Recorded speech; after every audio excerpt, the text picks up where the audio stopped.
Hey,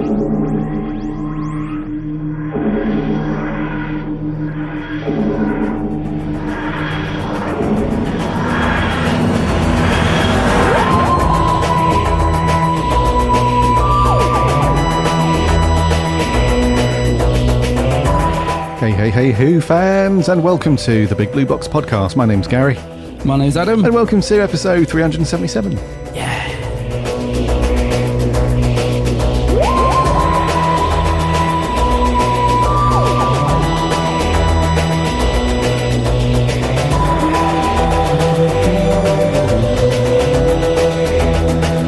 Bopping away, as usual. That theme never gets tired, does it? Never. Nope. Somebody did say the other week, why have you guys not changed up your theme tune in a while? Oh. Your version of your intro. I said, because I didn't want to. Well, we used to have one that was about 10 minutes long, didn't we? That had all the all the quotes in it. Remember that? The classic years. Yeah. How many themes have we had? 3, 4? I was going to say, it's that made it sound like we switch it around all the time. We don't. I think this is theme number 3, I think. So the first couple of years that we were doing it, we had a version of Murray Gold's intro from series 4, I think it was. You know, it had a bit more of a drive-in sort of feel to it with some guitar and drums and stuff. That's it, yeah. And then we went over to the long one that you mentioned. Which got even longer because then we had to add in more doctors. Yeah, I was going to say. So that was kind of 2 versions, but the same thing. It was just tweaked to include Jodie Whittaker and stuff like that. Yeah. And now we're on this one. So yeah, I mean, that old one was really long because we had to sit through all the like 13 worth quotes, didn't we? And it was kind of cool though. It was kind of cool. I think we figured after The Timeless Child, if we were going to add in every doctor, it'd be like a 45-minute intro. So we would just forget the quotes and just get straight into it. Yeah. I like this one though. It's cool. Yeah. Somebody asked me on our Discord server the other day where I got it from. And I can't remember the exact name of the file itself, but there's a really cool website called something to do with. It's basically a fan-made remix of the actual theme, and the website is called WhoMix. So whomix.windbubbles.net, if that means anything. Right. And there's literally about 200 variations of different remixes and fan-made ones and stuff. It's very cool. Yeah. Sweet. Yeah, it's very cool. Anyway, welcome to 377. I hope you are all having a cracking week. We hope you're all good and that you've managed to do something Doctor Who related. Gotcha. It was fun last night, dude. We got together with the team, or some of the team did, when we had Harry and Maria and Matt, and we did the round table for February, which is very cool. So I hope you guys enjoyed that. That landed last night. And we spoke about, weirdly, we got onto the subject of talking about the Doctor's outfits quite a lot, because the main theme was, the theme of the episode, or the round table was, we've all seen the set pics and Shooty's, one of his alternative outfits and stuff that you and I spoke about a couple of weeks ago. So we wanted to get the views from the team about what they think and what we're looking forward to in the specials and whatnot. And we got into quite a lot of detail about Shooty's outfit, and that led on to, well, what about this Doctor? Did he change his outfit? I can't remember. And then, well, that one certainly did. And, you know, it was very cool to be very geeky about the Doctor's costumes versus outfits, whatever you want to call them.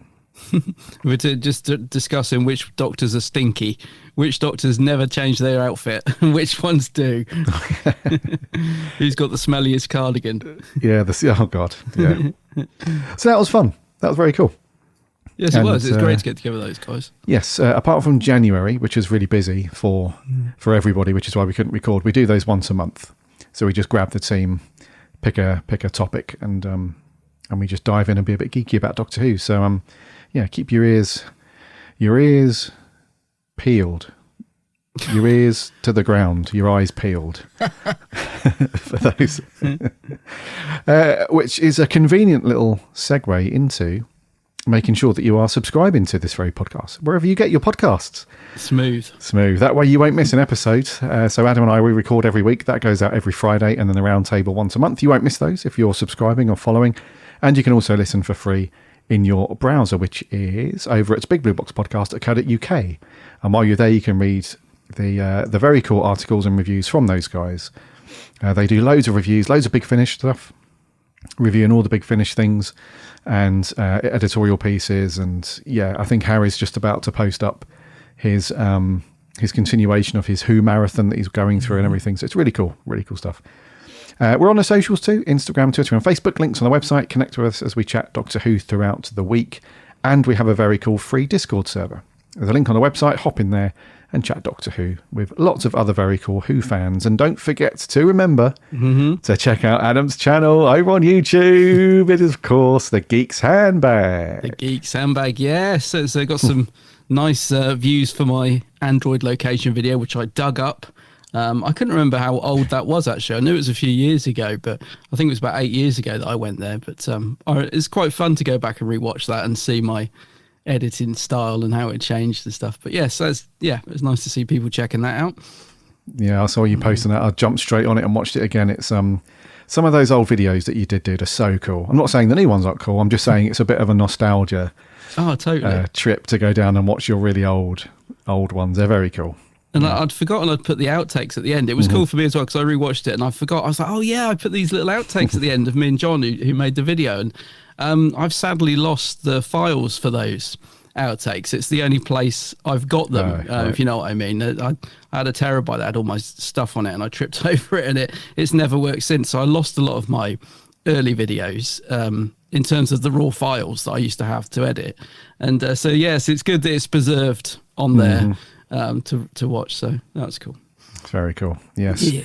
So if you haven't checked out Adam's channel yet, go and grab a coffee, grab a cup of tea, whatever floats your boat. Get comfy and check out that stuff. The Geek's Handbag, and Adam's on the socials too, under the same name. So connect with him and chat all the things. Not just Doctor Who, you know.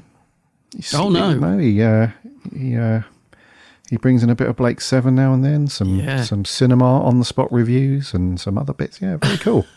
It's funny you mentioned that because I went to see Ant-Man the other night and my partner said, are you going to do a review of it, one of your video reviews? And I said, I haven't done an on-the-spot review for years. Should do one. I used to love doing them. I did basically just coming out of the cinema and giving my initial reaction. I used to love doing them, but for whatever reason, I haven't done one for years. But yeah, I haven't done one for Ant-Man. It would have been short and sweet. Rubbish. No, it was all right. Oh dear. Anyways, what was I going to say? Yes, just to go and check out Adam's stuff. It's very cool. Right, it's been a really quiet week for everybody concerned. You and I have done nothing new Doctor Who related. I'm afraid not. No, it's been a quiet week so far, and there's no news as well. Did a bit of research last night and this morning, having a scope around, and the only thing I could find was a very quick little thing where Jodie had a very cool time at whatever convention she was at recently with some of the classic. Oh, was it Galley actors. 1? Over in Chicago. Galley 1? Yes, that was it. Yeah. So apparently that was very cool. And we still have to go there one day, dude. Mate, some of the cosplay, I mean, we always say this, but the American cosplay is just amazing.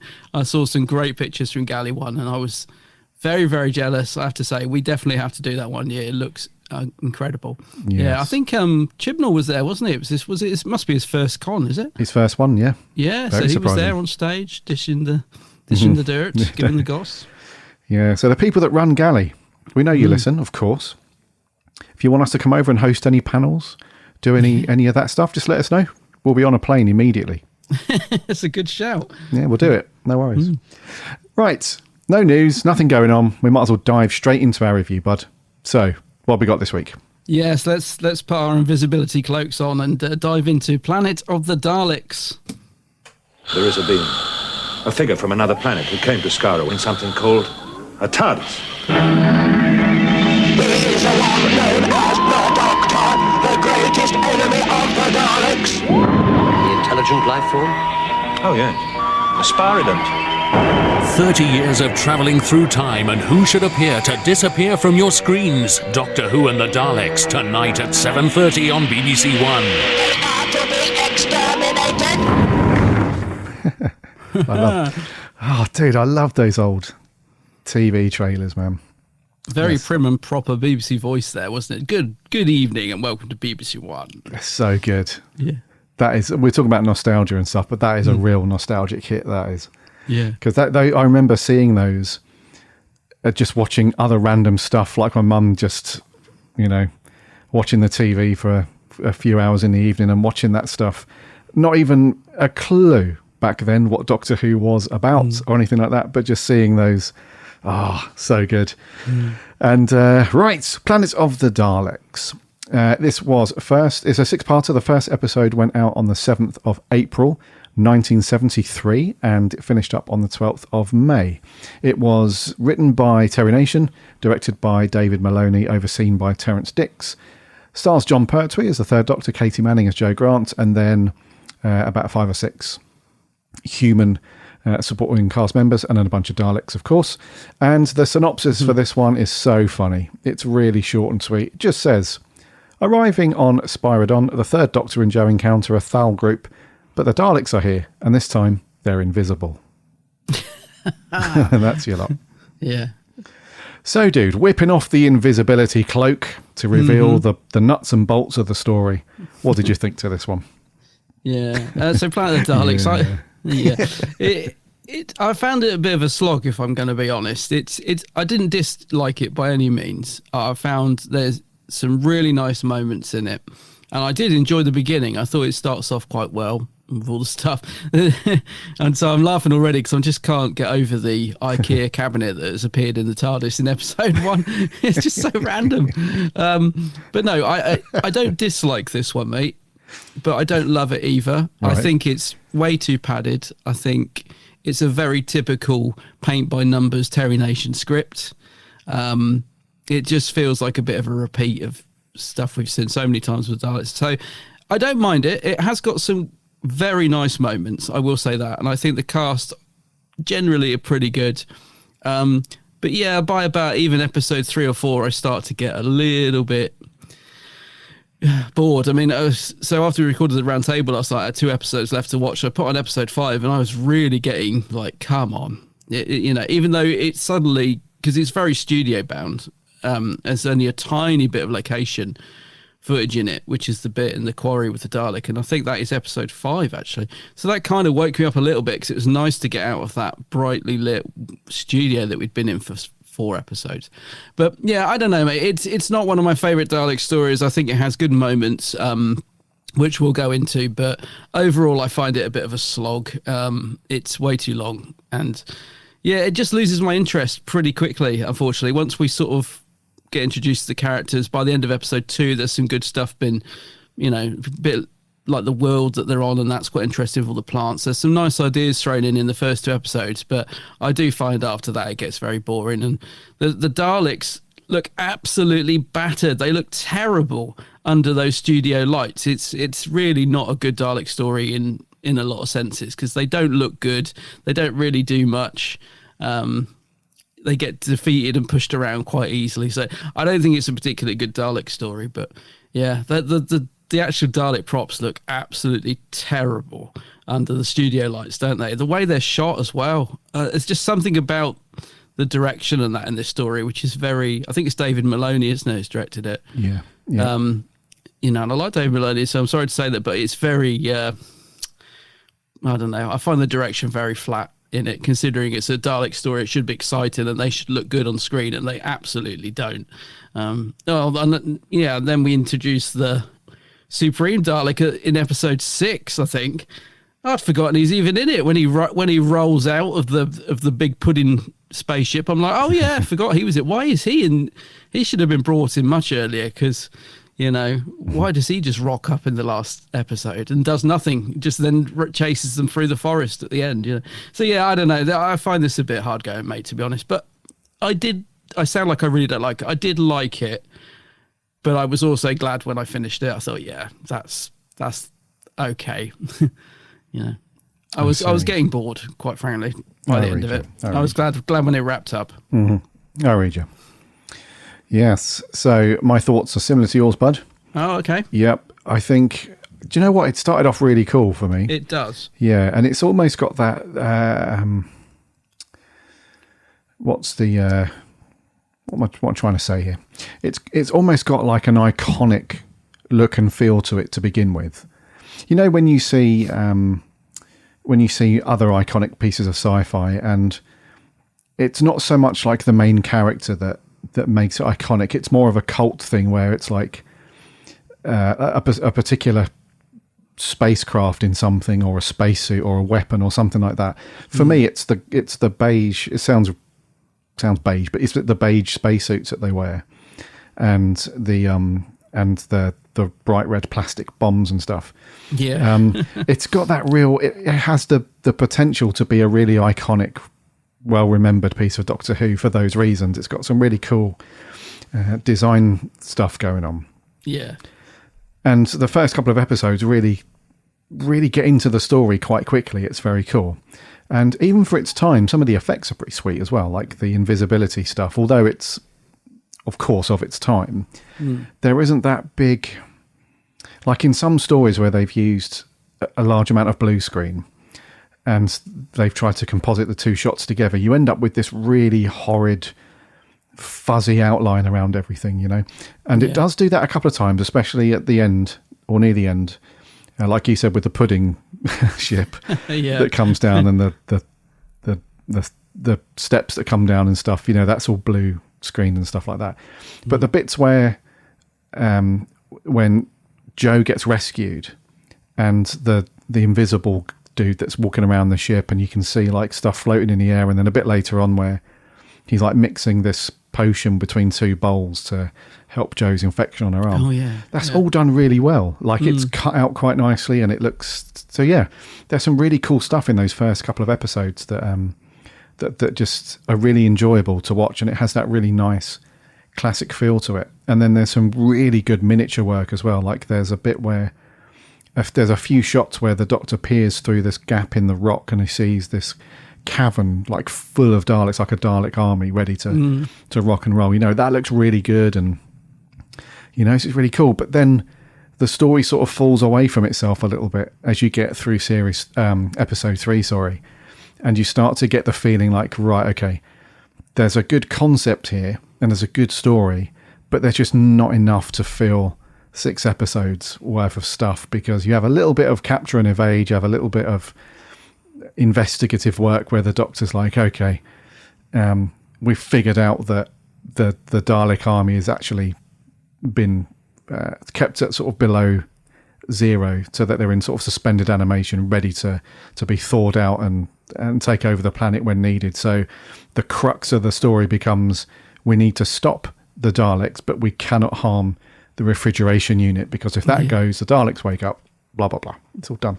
So that draws you in a little bit more, but then nothing really happens after that. And it's not until the end when they strategically place the bomb and they flood everything with the molten ice, as they call it. You know, there's a volcano with molten ice and stuff.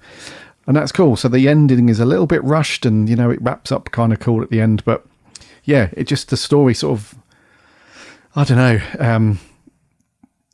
I find myself reaching for my phone in this one. I was as well. I hate to say it because I tried hard not to, but I was exactly like that. And I know we always say this, or we often say this with 6 parts, that, it would have made a great 4-parter. I do feel like this would have absolutely been quite a nice 4-parter. I think if you cut out the padding, and that's what I meant by Paint by Numbers Terry Nation, you can absolutely tell that it's got quite a good little story. Like when you read the Wikipedia, like the full plot on Wikipedia, it actually sounds quite exciting. So the book, for example, might be pretty good.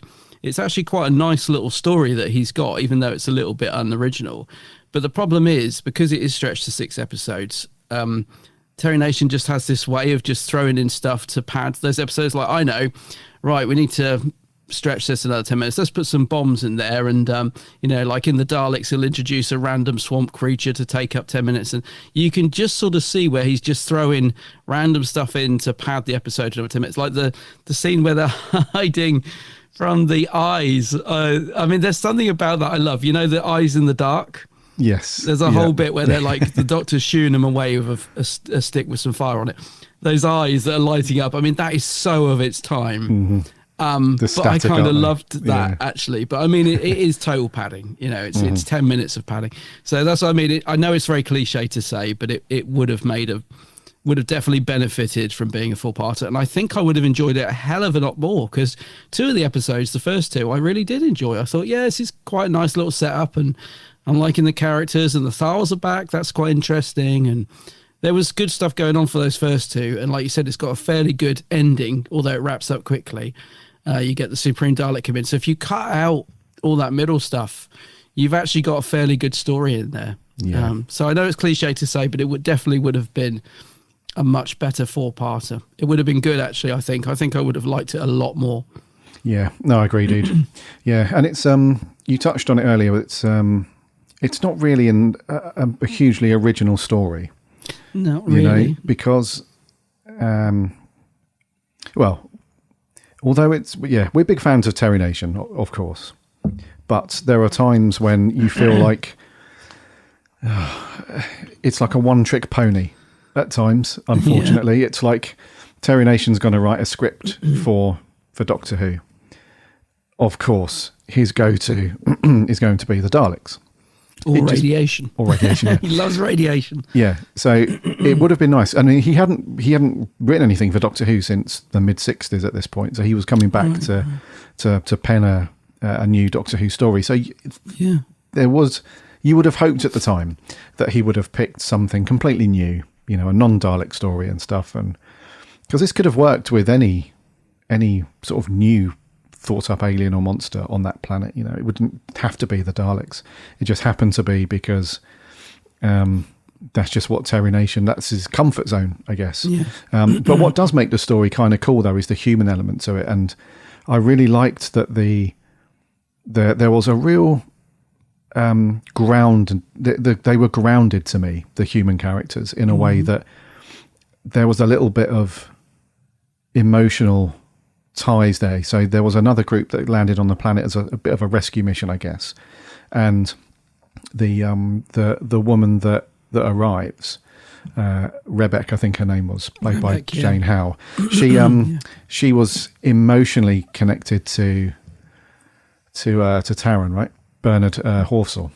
So you can see that there's a little bit of it's not just the Daleks against the humans and that's it. So that there's a nice scene where they're having a conversation. He's like, "Look, I wish you hadn't have come because we've you're going to complicate matters. Basically, if I have to make decisions about what we do that could end up with us being killed." I think what he's trying to get at was it's a burden to him because he doesn't want to send anybody to their death, obviously. Yeah, and especially not her. Especially there's a little bit of something going on there. Yeah, there's stuff going on. And then there's a really cool scene, really lovely. So actually, there's a few really, to give Terry Nation his due, there are a few very lovely written scenes. That's one of them. The other one is when Jo gets a little bit friendly with yeah, you know what I mean. She gets a little bit friendly with who is it? Which one of the characters is it? Is it? I wrote it down so I wouldn't forget, and I can't see it now. It's Latep. Latep, that's it. Yeah, Latep. A little bit of a spark there. Yeah, and there's a bit where just before the end where he's like says to the doctor, "I've asked Jo to come with me to Skaro," and you know the doctor's like, "That's what she wants," you know, it's all good, and she refuses anyway. But before that, he had said to Jo, since they've been on that planet, they've always been under the assumption that it's been a bit of a suicide mission and that they were never going to get home. So that's kind of governed how they've handled the Daleks in the past and their previous missions and stuff. And because of that, they've always fought like they've had nothing to lose. So now he's met Jo and he's sort of fallen for a little bit. He's like, but now I've found something else that's worth fighting for. And it's a bit of a, it sounds cheesy saying it, but it's really, it was really nice the way that those two had that little moment. And you can tell that she liked him back. Yeah. But, you know, it just wasn't, you know. The one that got away, I guess, in from his point of view. But I think she made the right decision not to go to Skara, though. Yeah. I can't imagine it's the funnest place to go and get married and live out a life. You know, it looks a bit bleak from the other stories. Let's put it that way. it does, yeah. And then the other scene that's really nice is just after that, actually, where the Doctor's having a conversation with Taran. That's where they've defeated the Daleks, and well, they've managed to sort of bury the Daleks, and they're going to hijack the pudding ship, and they're going to go back to Skaro. Yeah. And the Doctor says, look, when you get back, you guys are probably going to be recognised as heroes and stuff, but just do me a favour, make sure that you, essentially he says, make sure that you tell this story with humility and with compassion, because the Thals, you guys have got a history of being really peaceful. So to not incite coming back and not incite war or any more fighting, try and tell the story, and especially the ones that you lost here. And it's a really lovely moment, and John Pertwee's playing that so sincerely, and Bernard Horsfall's got this. You can tell that moment between the two actors was really cool, because they don't break eye contact, and then it's not until the end of it when Bernard Horsfall has that nice little smile of recognition on his face and understanding of what the Doctor's telling him, and then a handshake and off they go. And so, although the story and the script is nothing new, there are a few scenes littered throughout that are really nice, and you can tell that Terry Nation's writing this with a sense of, or wrote this, sorry, with a sense of real compassion for things, because one of the and just lastly on that subject, one of the Spyrodons, one of the invisible peeps who helps Joe, has a real, you really sense that he cares for saving this random human. So he helps her, and then later on when he pops up, the Doctor nearly pops him one over the head, she like jumps to his defense and he's like, no, this is, you know, he's here to help. And then he sacrifices himself. And so, yeah, unoriginal in terms of scope and that stuff, but some very, very nice scenes that had me, I wouldn't say choking up, but just had me feeling like, this is what Doctor Who's about. This is, and you can tell that some of the more recent showrunners over the years have really leaned into those little tiny little nuggets of writing from some of the older writers.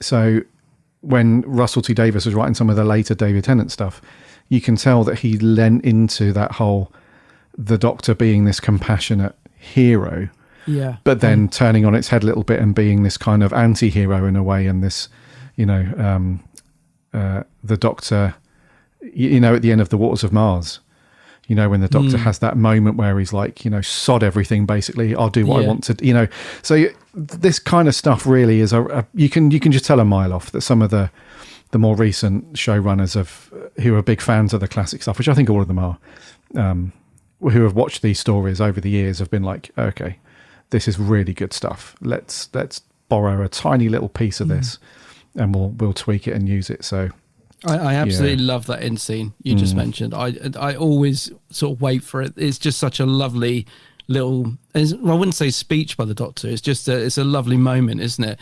When he's saying about don't glamorize war. I think it hits home because even now, in the day and age we live in, there's still wars raging all over the place. It's hard to believe that humanity still hasn't learned, but it's very much still at the core of what Doctor Who's about, don't glamorize war. And there's a bit as well when he talks about if the battle's lost if we start thinking like Daleks and things like that, isn't there? It's another nice sort of bit of script. So yeah, I'm absolutely with you there. Those little moments I just thought were beautiful and still resonate very strongly today. And like you said, you can absolutely see that the writers of Doctor Who in this, even now, pick up on that. The Doctor doesn't use guns. He doesn't, violence is always the last option, unless it's the Sixth Doctor. But you know what I mean? But no, the core of the Doctor very much is that, isn't he? He's anti-war. He will try to find any resolution to not use violence, but if he has to, then don't glamorize it. It's not by choice sort of thing. I think, it's a great message, and I absolutely adore that end scene with the Doctor and, what's the character's name? Bernard Horsfall's character. Yeah. Taron. Yeah. Taron. Yeah. Yeah. It's a lovely moment, that. Yeah. Before we get on to some other characters, did you think this looked pretty sweet? Because all episodes are surviving. They've got the original colour videotapes, and to be honest with you, seeing as it's all set. Well, for the most part, it's all set. We did have a little quarry scene, didn't we? Yeah, we had a little quarry when they pushed the Daleks into the ice pond, but everything else is on set, and it looks really good. I will say that some of it, because sometimes it can be a bit, depending on how it's lit, it can be a bit ropey, and it can sort of show up some little visual gremlins and stuff. But other than episode 3, which was they had to recover that from a chroma dot version and do some manual colorization on some of it. It looks very, very cool, mate. It's nice and sharp, and yeah, I mean, what are we on at this point? In the mid 70s, aren't we? So yeah, it looks very cool. Direction wise, though, a wee bit static, mate. Don't know about you. Yeah, it was. I did find the direction very static, to be honest. It felt a little bit dated. Like if this was a black and white episode, do you know what I mean? It just felt a little bit behind the times in terms of how television was directed and made. There wasn't much spark to the direction at all, really. But yeah, I mean, you're right about the picture quality in that. It looked sort of fairly good, fairly sharp and everything. But yeah, I think that's the thing. I think that's why it was a bit of a slog. It just didn't have much spark to the direction to keep you invested, really. Yeah, no, I read you. And sticking with production and stuff like that, some of the sets were very cool. They were. I think I just got bored of them. You know what I mean? There wasn't anything wrong with them. Yeah, but after sort of 4 episodes in that forest set, which is obviously quite small, I think that's the problem. And also the refrigeration bit. I mean, that's quite cool when they escape through the shaft with using the air balloon thing. I like that. That's quite a cool idea. So funny. Yeah. But and then they throw rocks down on the Dalek. That's quite cool. Yeah, that was so funny, that scene. Yeah, it's just the way that she notices that it's about to snap. He goes, "Oh yeah!" He does one of his as he grabs the Doctor, doesn't it? As he grabs the thing at the side, he gives us one of his clacks. Yeah, that's it. Yeah, great stuff. But yeah, the sets were nice, mate. I think I just got a bit tired of them. I mean, I loved the entrance to the Dalek. It's almost like a Egyptian entrance door, an old Mayan kind of stone. Yes, no, I like that set. That was pretty cool. Sweet. Yeah.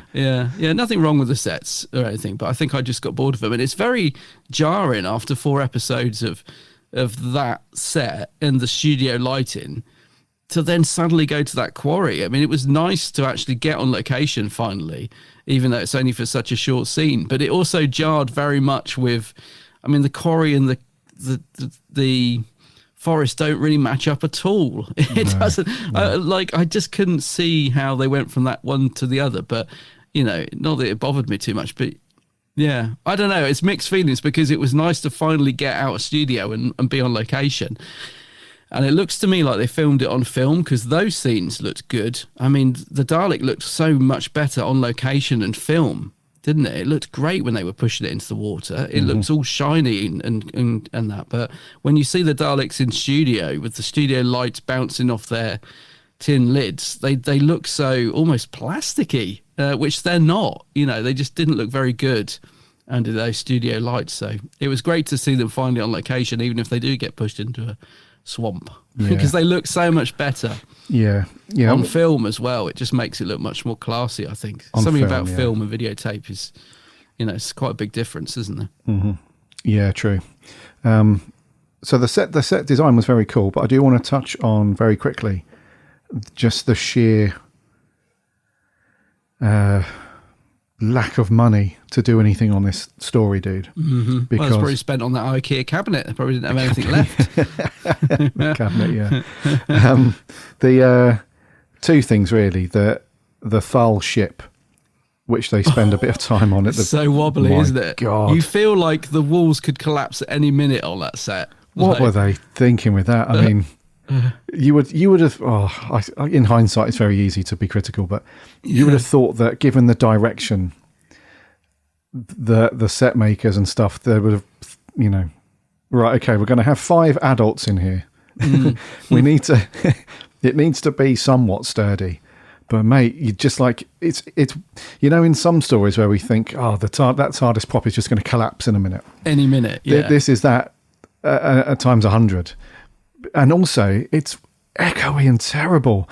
So not only can you tell it's really cheap plywood like MDF stuff, it doesn't do any favors that when they're walking around, it's got that big echoey wooden. So it's meant to be this, futuristic. All metal construction ship from another. But it just, it sounds like when you went to look at, when you go to a garden centre and you look inside a shed to see. That's exactly. It's got that big wooden echoey, and the walls are wobbling all over the shop, and the handle doesn't work. And oh, mate. So, but then the other thing, and you did mention this earlier, was the Daleks, mate. Bloody hell. It's like, you thought that, You'd have thought that they would have at least just had a once over before they took them on set, just to make sure that everything's all right. But every single Dalek prop that is on screen has either got a dent in it, or everything's uneven and stuff doesn't match, and the eye stalk is all chipped, and they look absolutely awful. battered. And you think that in episode, I think it's 4 or 5, you think, right, okay, Supreme Daleks rocked up. He's like the star of the show in terms of how the Daleks look, because all the other ones, the colour scheme's great. It's got this really just simple, black and grey thing, quite menacing. It looks very cool. But you think when the Supreme Dalek turns up, he's looking all gold and flashy, is going to be good. The little sort of vertical bars that go round the base of the top bit, they're all the wrong... not wrong, but they're all an uneven size, and they're wonky as they've been screwed in. I noticed that, Yeah, and you think, bloody hell. Like, even back at this point, the Daleks have always been viewed as like the Doctor's big nemesis, right? The famous monster alien from Doctor Who. So, it's just terrible. And when I was doing some research into this, They built all these out of wood and whatever else they use. They look like they've been built out of paper mache and sellotape and held together with glue and stuff. But what they did was when they finished filming this, they just used these props as bins to house all the other prop material.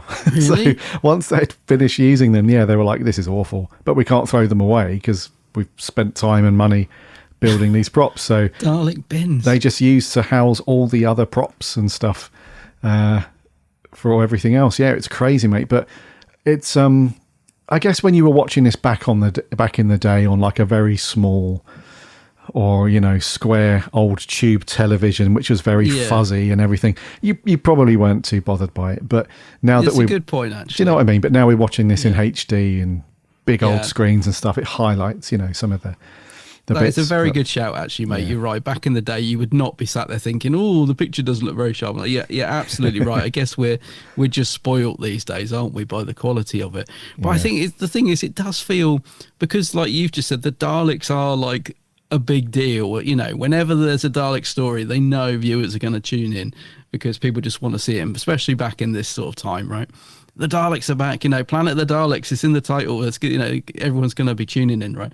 So you'd think they'd sort of throw a bit of money at it, and it does feel to me like they've absolutely stretched every penny that they've got to make this, because it does look really cheap. And you think, mate, because obviously I don't know how they prioritised the money back then with Doctor Who, but you'd think when they were looking at the stories, Frontier in Space, all right, we'll give that a little bit, but let's save all the big money for the Dalek story. And it doesn't look to me like it's had much money spent on it at all. It looks like they've really struggled to bring this story to the screen, it feels like to me. Like, as nice as the sets are, they still look cheap. Like you said, the spaceship is wobbling around all over the place. I mean, it is the epitome of a wobbly set. When people take the mickey out of Doctor Who for wobbly sets, that is the epitome of it. So it does feel like it didn't have much money, this story, and it's a relatively small cast. The only thing I would say is they do make, I get the feeling there's about 6 Daleks props. I might be wrong, but it does make it feel like there's a lot more. They do stack them up and make it so there's quite often scenes where you've got 6 Daleks in one shot, even if they're just stood around a control panel in the ship or whatever. So it does make it look like there's more Daleks than they had, which is good. So you do get the feeling there's a Dalek army. And I thought, this is weird, I thought in my memory, you mentioned the model shot where the Doctor looks through that sort of opening and there's all the Daleks there waiting to be awoken. In my mind, I always remember that looking terrible. But actually, it does look really good. It's got a real charm to it. I actually really liked that shot last night. And yet, the opposite of that, in my memory, I thought the Supreme Dalek, I remember him looking great. Yeah. And when he wheeled out last night, I thought how rubbish he looked. I was like, oh, God, he's got a blimmin' great big torch in his eye, which looks tacky. Like you said, the gold and the panels are all, different shapes. And I was like, oh, he doesn't look anywhere near as good as I remembered him. Sorry, Supreme. Supreme. So, yeah, it's weird. There were things that I remembered being bad that looked much better than I remembered.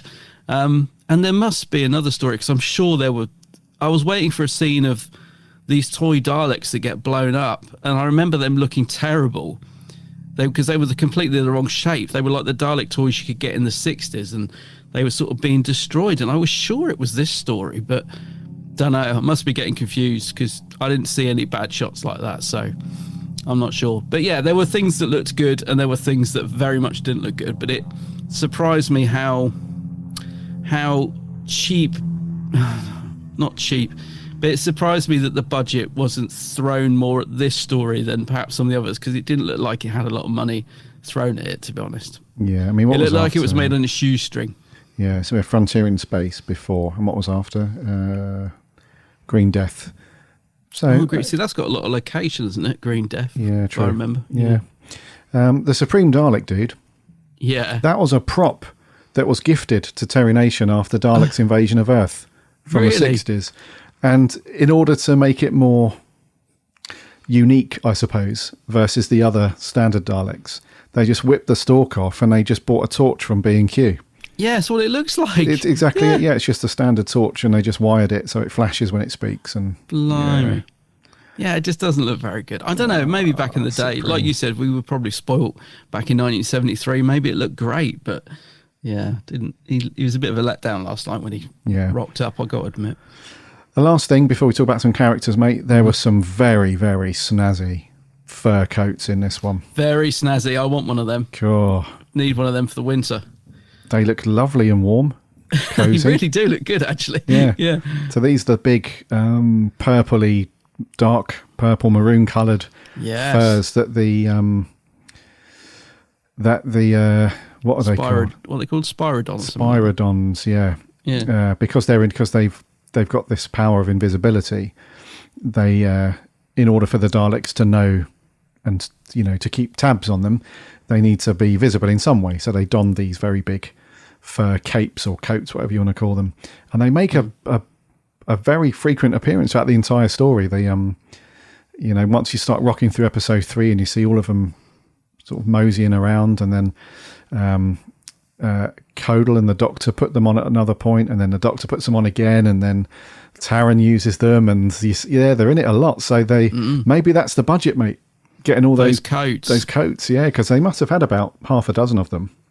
I think you've hit the nail on the head there. That's what it was. Yeah, they were like, right, we've got a massive budget, and someone come back from some street in London, Carnaby Street, and said, yeah, we've got all these coats. Where's the money gone? They're only £1,000 each. It's all good. Yeah, designer Spyridon coats. Yeah, took up the budget. It all makes sense now. Yes. Yeah. Okay, let's get on to some characters then. Yeah. So the voice of the Spyridon that helps Joe, what's his name? Wester. I think so. Yeah, Roy Skelton. Yes. Yeah. Is he Zippy? He's Zippy, yeah. Oh, it is Zippy. Yeah, he was George as well. Right. Zippy and George. Oh, yeah, of course. Yeah, I didn't realise it was him. Hello, Zippy. Hello, George. Yeah, he was. His voice was really good. His voice was really good. Sometimes where you have the whole whisper thing and you think, it's a bit creepy.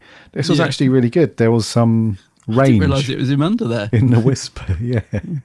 So he was good. Although you never saw him, although you saw him under some makeup. I don't know if that was Roy Skelton. I liked that bit, Yeah.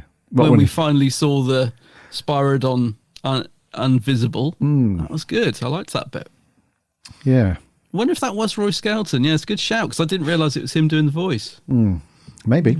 I'd like to think it was. Yeah. And then he got up, took that mask off, and then straight into Zippy's costume to film in the studio next door. Who was he in the Five Doctors then? Oh, God, I don't know. Who was he? Five Doctors? Yeah. Roy Skelton. Was he Apparently. the Dalek? Because there's a Dalek in it. He was the Dalek voice, yeah. Was he? Yeah. Yeah. Roy Do not Skelton. move. Yeah. Yeah.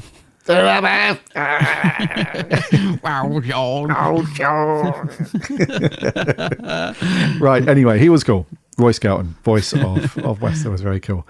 Yeah. Right, the human, the Thal crew that was there, led by Taron, played by Bernard Horfsall. What did you think to him? Because bloody hell, he's been in a few things over He's the been decades. in loads of Doctor Who's as well, hasn't he? He's popped up a few times in Who. Loads, yeah. Yeah. He was in The Deadly Assassin, The War Games. Mind Robber. The Mind Robber. He's in some Big Finish stuff as well. He appeared Is in he? the story Davros, yeah, for Big Finish and stuff. Yeah, he's been in loads of things. Was he in Z Cars? Let's Well, make sure surely. he's legit. Let's have a look. No, I don't think so, bud. No? Nah. Good grief. Yeah. Well, Anyway, that does surprise me. yeah, he got his money's worth out of Doctor Who. That's for sure. Yeah. Yeah. What's the last thing I saw him in? I think he was in Braveheart.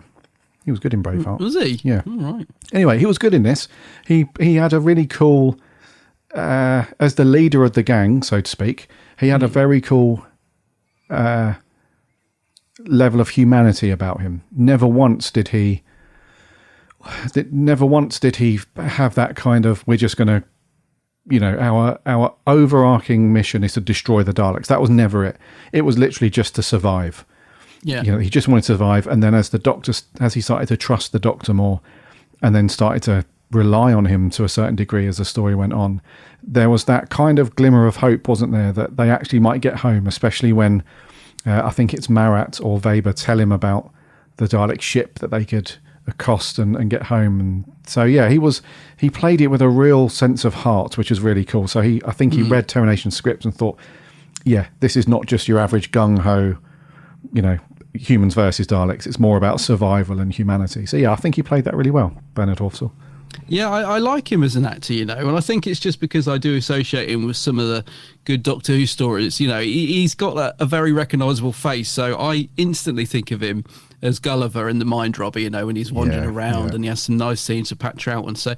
And obviously, the War Games, he's one of the Time Lords, isn't he, when Pat regenerates. So, yeah, he's a nice actor. I think he's just got something about him that, like you said, the tone of his voice and the look of him and everything, he's very watchable, I think, Bernard Horsford as an actor. He brings a bit of heart to it. I think you're right. There's a warmth to him. So I like him. I think he was good. Good casting. Yeah, no, it's cool.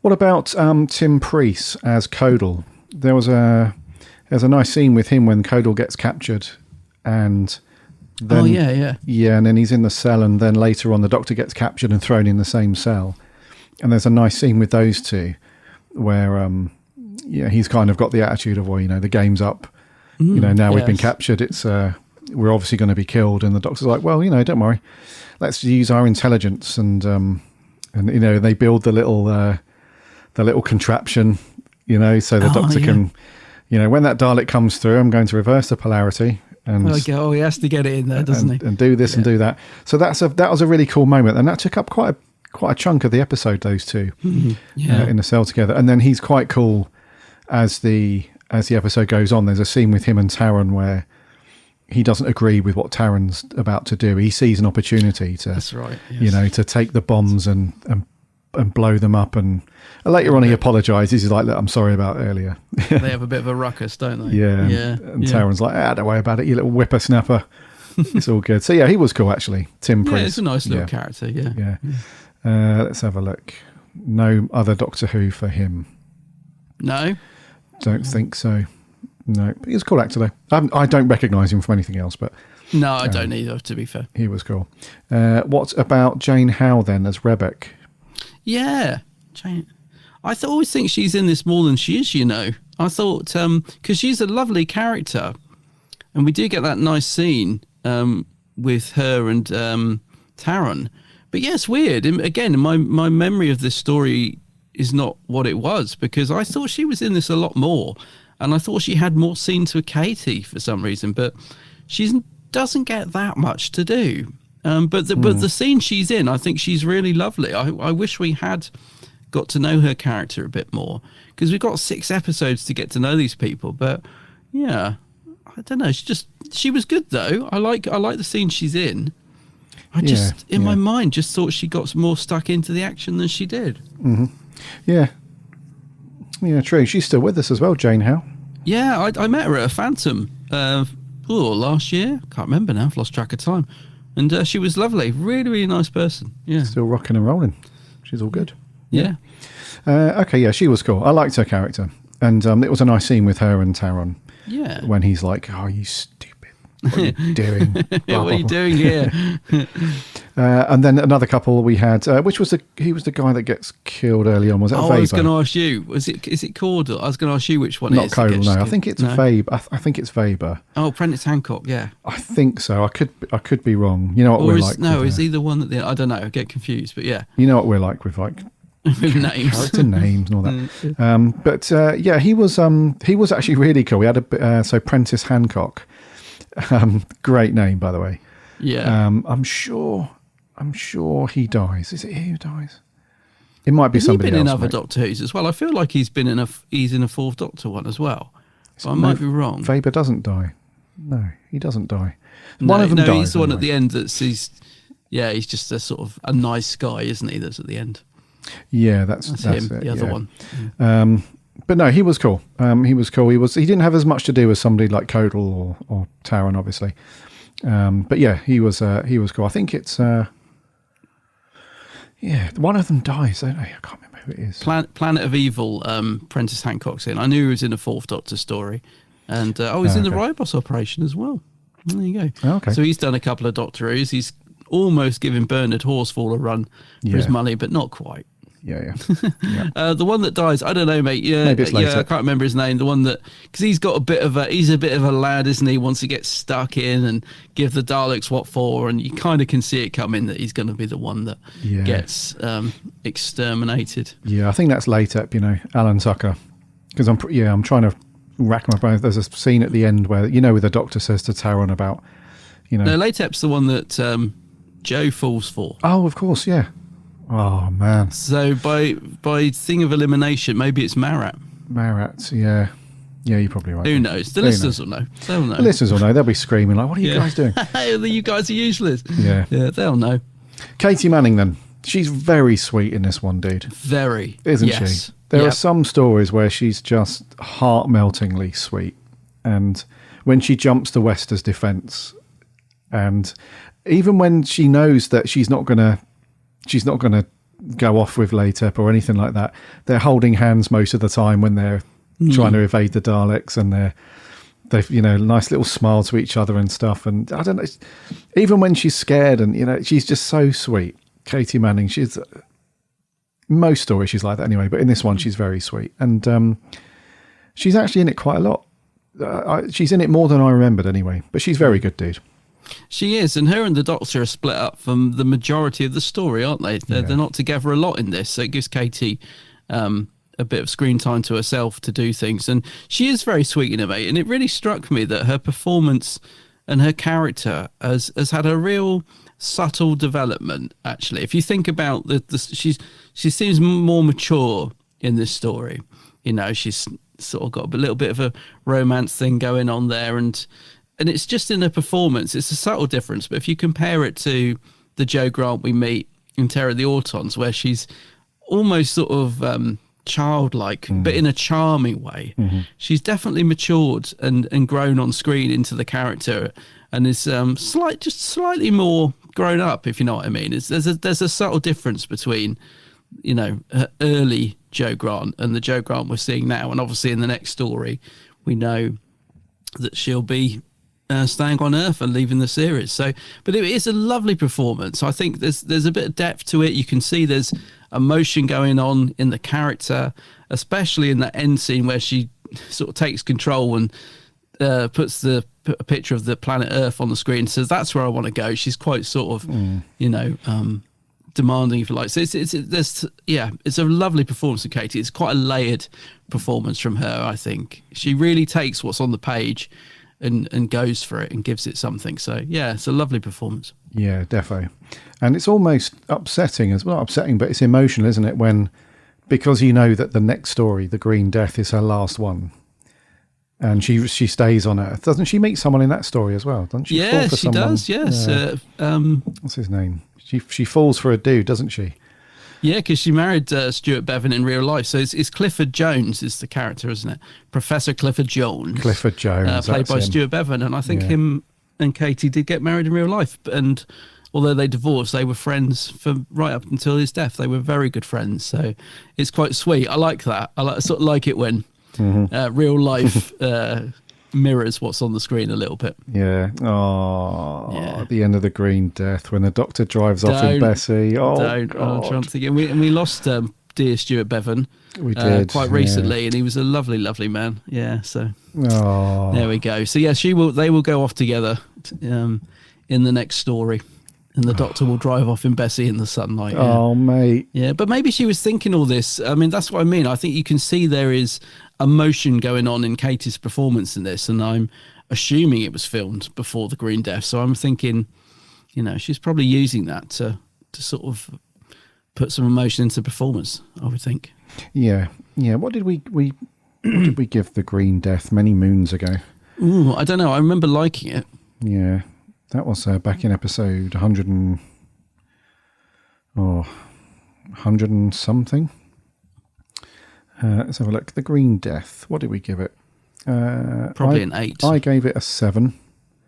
You gave it an 8. There you go. It was a sheer guess, but I'm just thinking that's probably what I'd rate it off the top of my head, yeah. Yeah. Oh, that ending though, mate. Oh. Yeah. Anyway. Yeah, so Joe Grant, very, very cool character, and Katie Manning's very, very cool. Yes. In this one. And then Mr. Pertwee then. So, I've enjoyed him in other stories more than this. However, he was still very good. He was very good still. I think that's fair. I'd absolutely agree with that. There are moments in this story where he's absolutely fantastic, like the not glamorizing war speech and things like that. The bit when they're going up in the shaft, he seems he's quite fun in those scenes. He seems to be enjoying it, but he does seem slightly reserved at times. Yeah. I wouldn't say disinterested, but I don't get the feeling he was really 100% like in this story. There's definitely a reserved tone to his performance in some scenes. That's not to say he's not good in it, because he still is, but yeah, it's I don't know. It's a slightly more reserved performance from Pertwee. Yeah, no, I mean it's great that he finds time to change clothes after nearly dying of. He's ill. The air's been sucked out of the TARDIS, but he does find time to change costumes in episode 1. Why would you? I mean, what is going on? But no, joking aside, it's still a lovely performance from Pertwee, and he does deliver some great moments in it. But yeah, I think there are better Third Doctor stories. Yeah, for sure. Yeah. The next one being one of them. Yeah, he's really good in The Green Death. Yes, he is. That's what I mean. Yeah, he seems a bit more into it in stories like that. Yeah. One thing I will say about Pertwee's Doctor, I've no idea if he's written this way, because it seems to be a consistent thing across various writers, if they just write him this way, or whether John Pertwee does this. But every single time a character comes on screen and says that they've done something, like, I've planted the bomb, Doctor, or I've done this, he's always so polite. When anyone comes on screen and updates on what's happened, he's always like, thank you, Joe. Or he's like, thank you. So he's always got that. He's such a likable...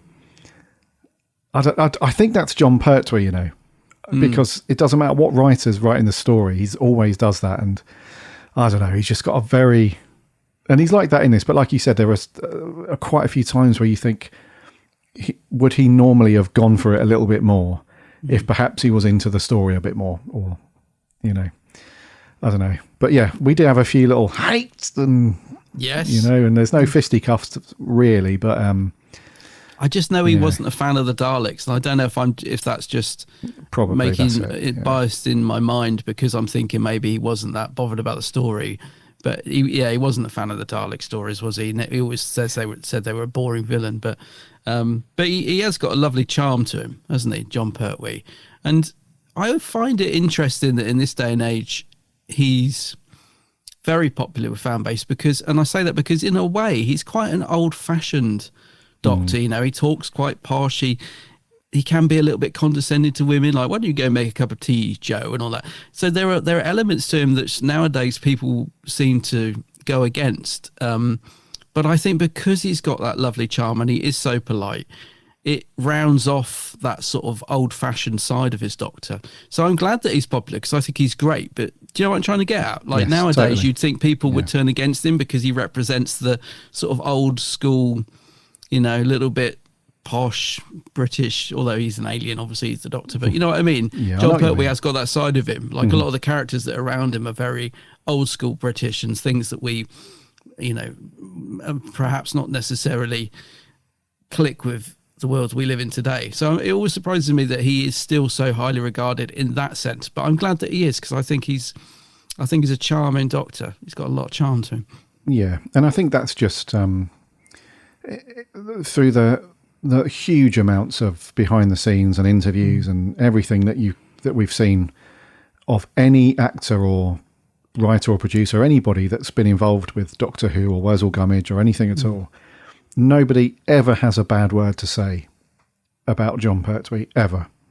No, that's true, mate. I think what I'm trying to get at is nowadays with the fan base, it's very quick to pick up on anything and turn against, you know, a Doctor for it. So a lot of people will accuse Hartnell, for example, of being this, that and the other. And, you know, they will find the littlest thing to not like a Doctor, you know. Oh, Hartnell's Doctor was sexist, Hartnell's Doctor was this.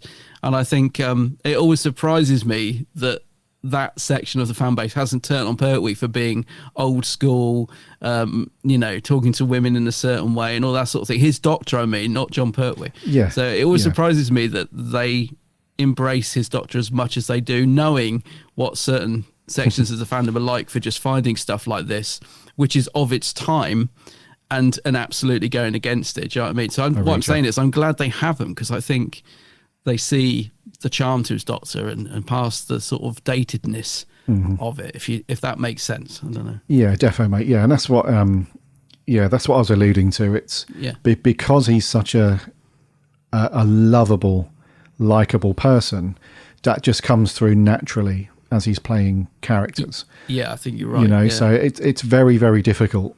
Even if you align yourself with whatever part of fandom and think whatever you think about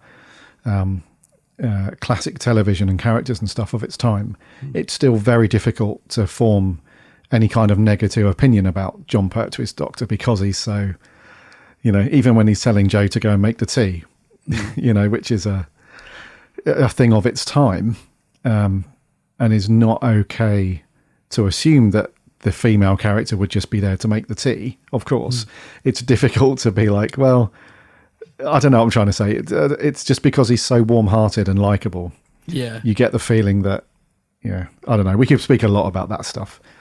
But yeah. We'll save that one for the pub. But yeah, I'm just glad he's, you know, knowing how things get picked apart these days. Yes. And a lot of the Pertwee era, I think, has a sort of old style Britishness to it that perhaps is out of, you know, out of favour these days. I'm surprised it doesn't get picked to pieces, and I'm glad it doesn't, because it's a wonderful era.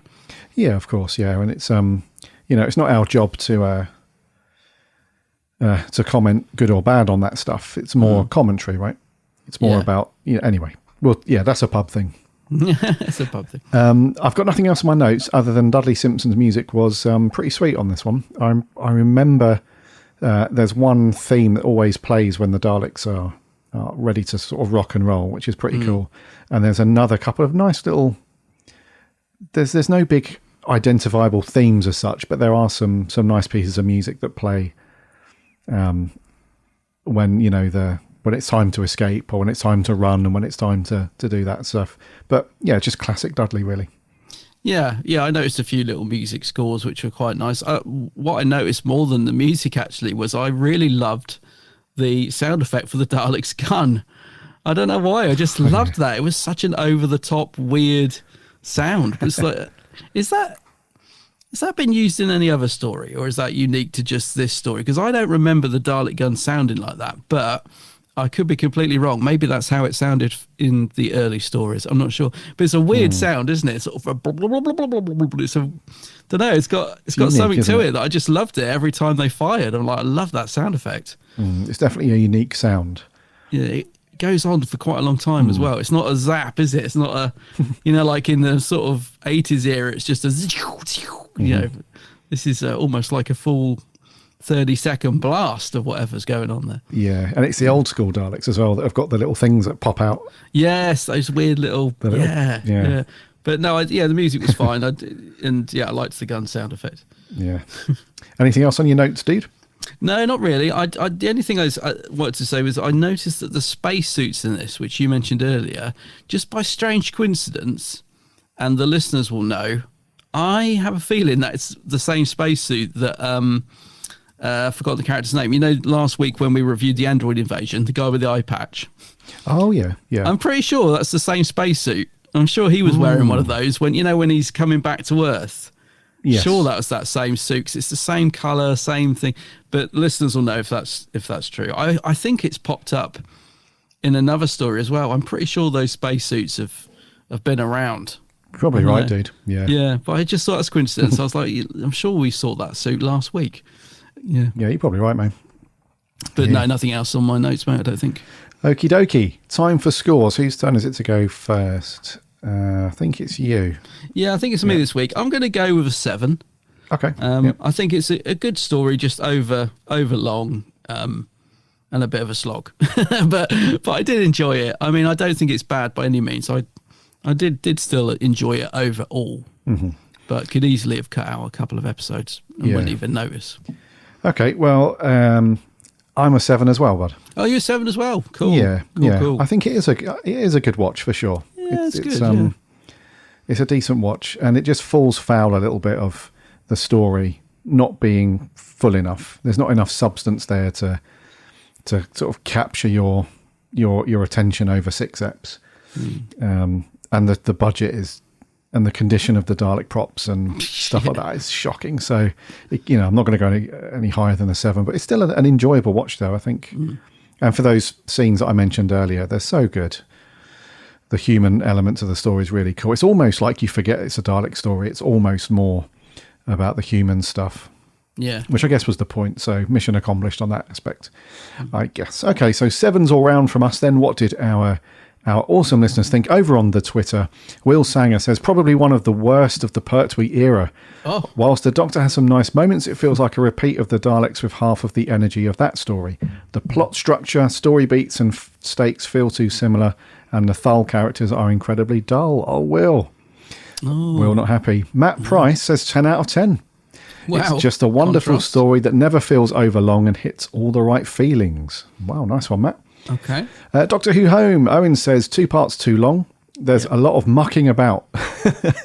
Yeah. There's a lot of mucking about, especially in part 1.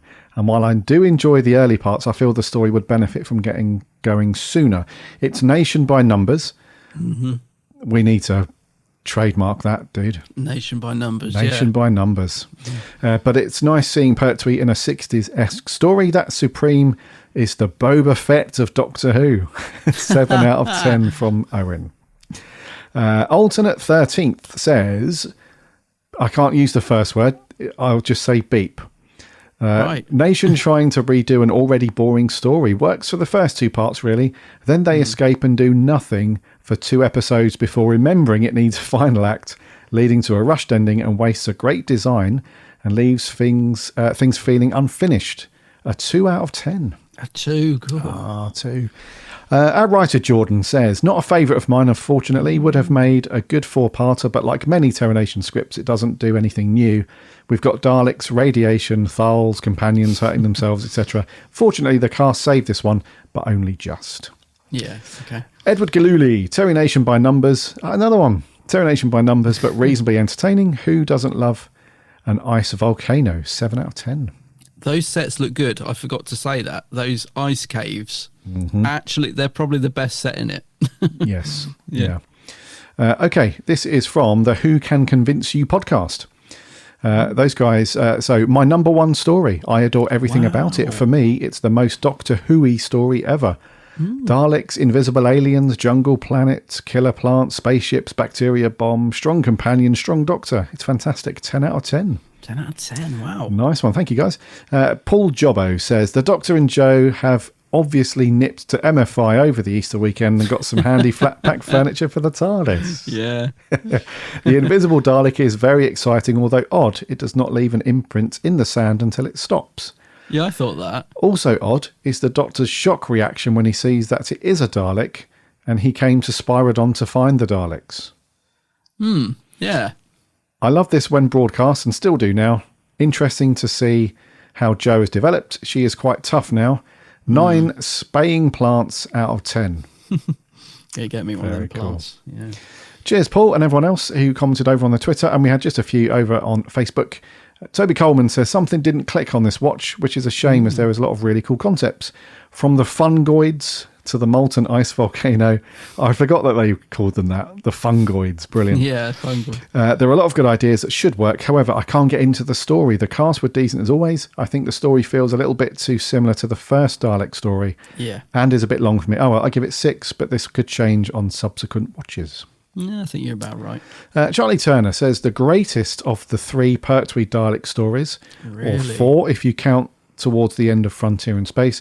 This is one story that, despite its many similarities to the very first Dalek story, it's underrated as heck. I guess that's the only things that I'm not too fond of is the quote-unquote fungus on Joe's arm in that one scene. It looks so disgusting even for the classic series, and waiting all the way to episode 6 to see the Supreme Dalek. If you ask me, that's then that is a bit of wasted, but epic design and potential. Other than those, a great story, a 9 out of 10. Wow, Charlie likes it.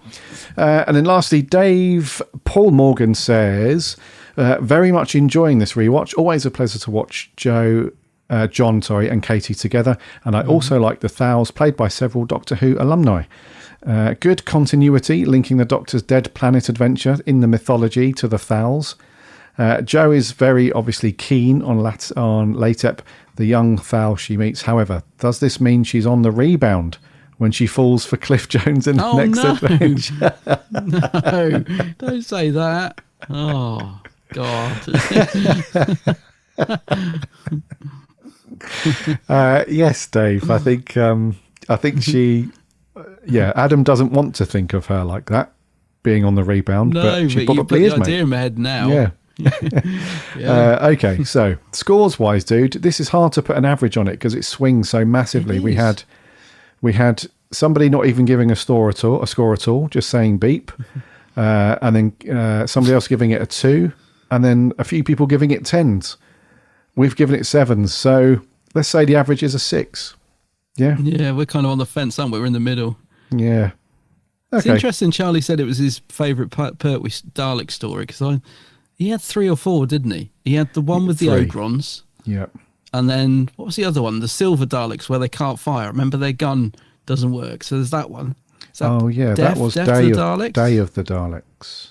Is it Day of the Daleks? Day of the Daleks is the Ogrons one. Oh, the Ogrons one, right. Yeah, I think, to be honest with you, I think I prefer either of that. I think I actually like the one with the Silver Daleks. Anyway, that's Death to the Daleks. Death to the Daleks. Yeah, I haven't watched that in a long time, but I seem to remember liking that. But anyway. Yeah, John Pertwee must have been miffed with that because he's done Planet of the Daleks and then he's only got 3 stories and then he's back to another Dalek story with that one. Oh, really? So it's only 3 stories later? Oh, wow. Yeah, the Green Death, the Time Warrior, Invasion of the Dinosaurs, and then into Death to the Daleks. Considering he wasn't a Dalek fan. Oh, yeah. Oh, God. Poor John. Poor old John. Poor John. Anyways, that was Planet of the Daleks. Thank you very much, everybody. Next week, Bud, what have we got? Next week, mate, we've got another 6-parter. Oh, God. I think it's a 6-parter. I don't know. It's a long time since I watched it. Is it a 6? Who knows? But this one is going to be. This one you might need the matches to keep your eyes open, but we'll see. It might be better than we remember. It's a First Doctor story, and it's the Web Planet next week. The Web Planet. The Web Planet. Man. Yeah. Oh wow. Jesus wow, we are Christ. really rocking out the 6-parters at the moment. We've obviously left them all till last, haven't we? Dude. So anyway, yes, this is 6 parts, dude. But it does include such Doctor Who classics such as The Zarbi, Escape to Danger, Invasion, etc. We'll get through it, mate. I'm sure. Yes. Oh, right, anyway. What's this one in? The Menoptera. The Menoptera, yeah. Yes. And a giant pot of Vaseline for the lens. Right. The Web Planet next week, then. That'll be good. And until then, let's wrap then for episode 377. Alrighty.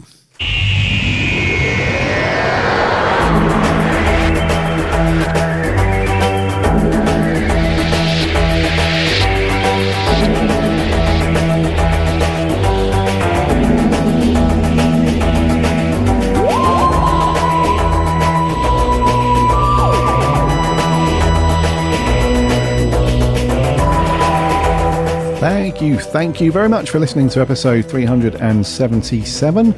It was cool to watch through and review Planet of the Daleks.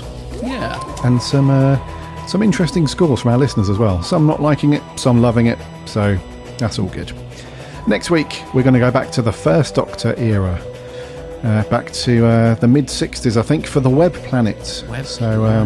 Get BritBox fired up or your DVDs out for that one, because we'll be asking for your thoughts and your reviews as always. In the meantime, make sure you are following or subscribing to this podcast wherever you get your podcasts. That way you won't miss an episode when it lands every single Friday, along with the roundtable episodes that go out every month, and the February one dropped last night, so you can catch up with those as well. We are on the socials, Instagram, Twitter and Facebook. There are links on the website, which is bigblueboxpodcast.co.uk, or just do a search for us on there.